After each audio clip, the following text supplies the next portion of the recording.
Hi guys, this is Saurabh and you're watching MedSala. Guys, today we're gonna see about the midbrain. So if you haven't watched the video about medulla and the pons, so guys go and watch that video first because they're gonna help you in understanding the midbrain. So before starting the topic, please subscribe my channel and our Instagram page link had given in the description box. We post questions, mnemonics and many more exciting content there. So guys go and check out our Instagram handle. So let's start topic. So now we're gonna see about the external feature of the midbrain. So guys we have two prominent external feature, that is the superior colliculus and the inferior colliculus. So guys this is an inferior view.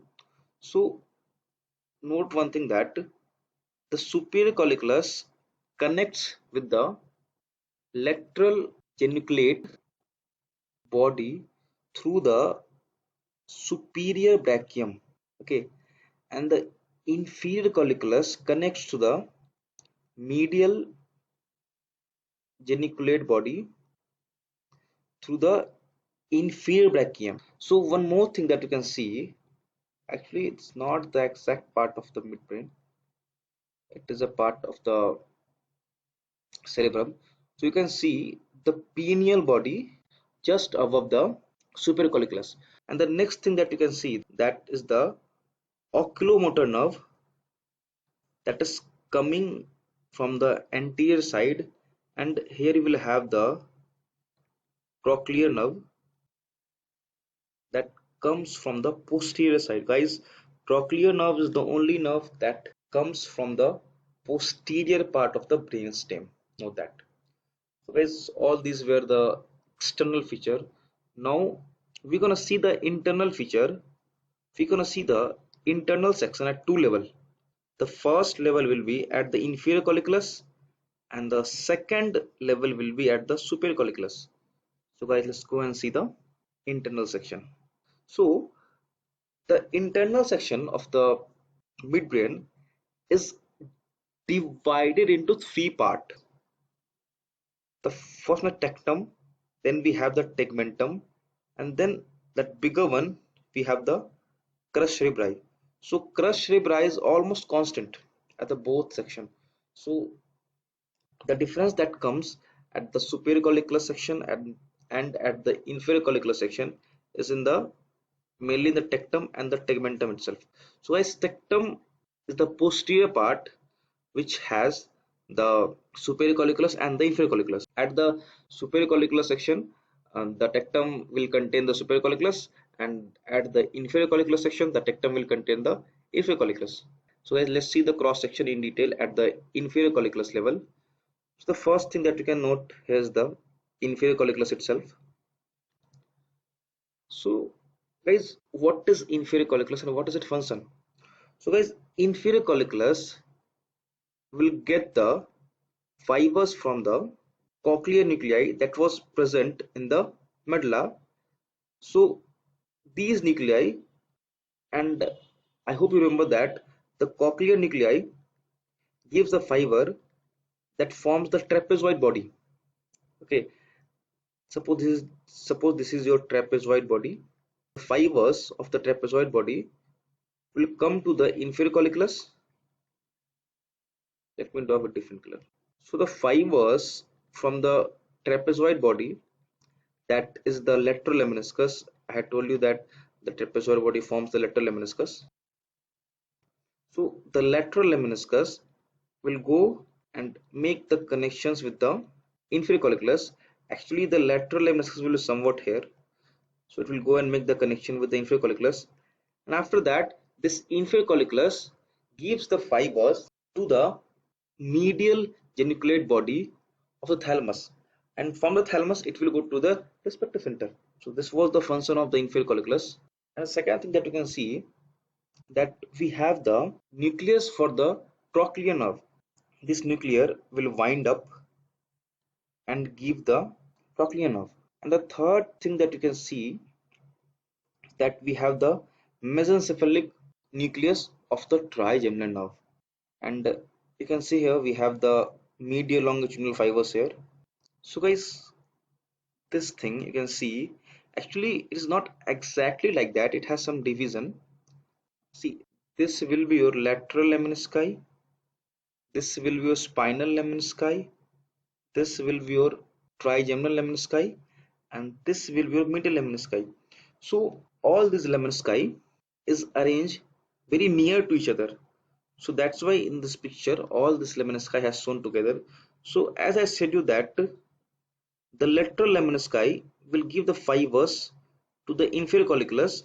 So guys, in the upper section, that is at the superior collicular section, will not able to see the lateral lemnisci. So as all those fibers that were coming from the cochlear nuclei through the trapezoid body and the lateral lemnisci, so all those fibers had went to the inferior colliculus, and from there it had went to the thalamus, that is the medial nuclear body. So you will not see the lateral lemnisci at the superior colliculus level. The next thing that you can see, that here we have the decussation for the superior cerebellar peduncle. So guys, the tract that is coming or going through the superior cerebellar peduncle will decussate here. For example, suppose we have a tract that is carrying the information from the cerebellum to the cortex. Okay, it might be a dendrothalamic tract, for example.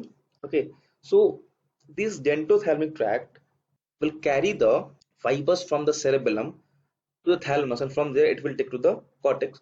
So the tract which decussate and goes through the superior cerebellar peduncle will decussate here. Now we'll see we had seen the tectum part and the tegmentum part. Okay, one thing that I left, that here we have the cerebral aqueduct. Okay, so guys, I want to tell you one thing that I left in the pons and the medulla. Suppose this is your medulla. So guys, at the lower level, that is at the sensory and the motor decussation, we have the central canal. This is a central canal, and above the olive, we have the fourth ventricle. And suppose this is your pons. So in whole pons, we have the fourth ventricle, and when it's come to the midbrain, we have the cerebral aqueduct. This is your cerebral aqueduct. See, we had seen the tectum part and the tegmentum part. Now we will see the crus cerebri part, which is constant. So guys, in between the tectum and the crus cerebri, we have a dark color gray matter. It is dark because it contains the melanin pigment and iron too. So this is called as the substantia nigra. So guys, it is a part of the basal ganglia. So when we will see the basal ganglia, that time we will specify the function of the substantia nigra. But here I'll tell you that substantia nigra secretes the dopamine, and the rest part of the crus cerebri, what we're gonna have, we're gonna have the fibers that were coming from the cortex, that is the corticospinal fibers. But here you will see somewhat in more detail that from which part of the cortex the fibers are coming. Is at this place that you can see with the green, at this place we have the fibers that is coming from the temporal part of the cerebral cortex, that is called as the temporopontine fibers. And this blue color mark position, at this place we have the fibers for the corticospinal tract and the corticonuclear tract. Okay, at this place that is marked with the sky blue, it contains the fibers from the frontal lobe, that is the frontopontine fibers. So if you want to be more precise for the corticospinal and the corticonuclear fibers, so if you want to be more precise about the corticospinal fibers, so guys, above this position, it contains the fibers for the leg, and here it contains the fibers for the arm. The most anterior part, it contains the fibers for the head. Okay, so now we're gonna see the cross section at the superior colliculus level. So guys, as I said you that we are not gonna see about the crus cerebri, we will see only about the tectum and the tegmentum. So guys, for the tectum, you will have the superior colliculus here. So what happens for the superior colliculus?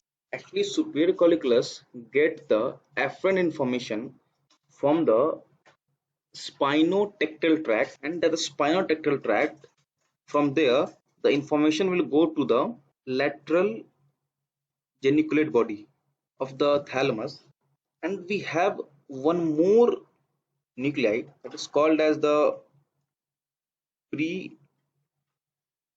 nuclei. So what this pretectal nuclei does, actually some fibers from the spinotectal tract will end here, and it will form the connection with the pretectal nucleus, and after that we're gonna have the parasympathetic part of the oculomotor nerve, that is the Edinger-Westphal nucleus. So this pretectal nucleus make the connections with the Edinger-Westphal nucleus, and from there this tectal nucleus help in the reflex movement of the eye, or you can precisely say the light reflex movement. So next thing that we're gonna see is same, that we have the medial longitudinal fibers here, and at the level of superior colliculus we will have the medial lemnisci, trigeminal lemnisci, and at the last we will have the spinal lemnisci. We don't have the lateral lemnisci here. So the next thing that we have is the nucleus for the oculomotor nerve. This is your Edinger-Westphal nucleus. The next thing that we have the nucleus for the oculomotor nerve.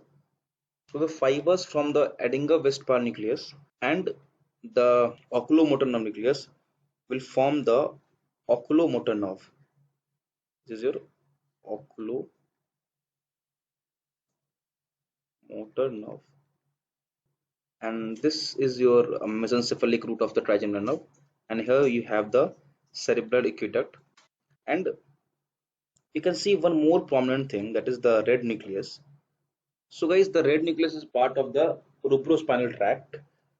So guys, the red nucleus fiber will decussate at the superior colliculus level. These are the decussating fibers of the red nucleus. Then will go down and form the rubrospinal tract. Okay, guys, the last thing that I want to tell you, that you can see this is the spinal lemnisci. The spinal lemnisci also contain the spinotectal tract. So at this level, the fibers of the spinal lemnisci, that you can say the spinotectal fibers, will go to the superior colliculus and make the connections here. So guys, that's all for the midbrain. So guys, I hope you had liked this video, and if you did, then don't forget to subscribe my channel, follow us on Instagram, like this video, and share this video to all your friends. That's all, sort of signing out.